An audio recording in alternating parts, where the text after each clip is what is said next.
শুকনো হয়ে যাওয়া নারকেলটা কি কোনো কাজে লাগে না?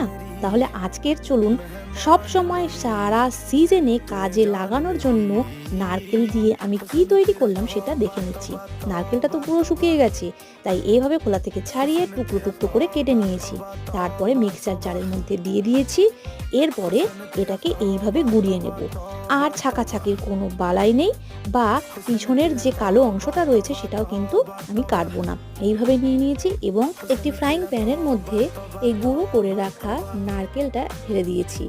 গ্যাসের ফ্লেমটা একদম লো করে দেবেন আর কন্টিনিউ মিনিট 5 থেকে 7 নাড়াতে থাকবেন।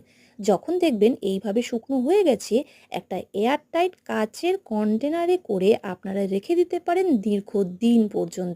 পাঁচমিশালি থেকে আরম্ভ করে যে কোনো সুইট ডিশেও কিন্তু এটা আপনারা ব্যবহার করতে পারবেন। কেমন লাগলো আমাকে কিন্তু অবশ্যই কমেন্ট করে জানাবেন।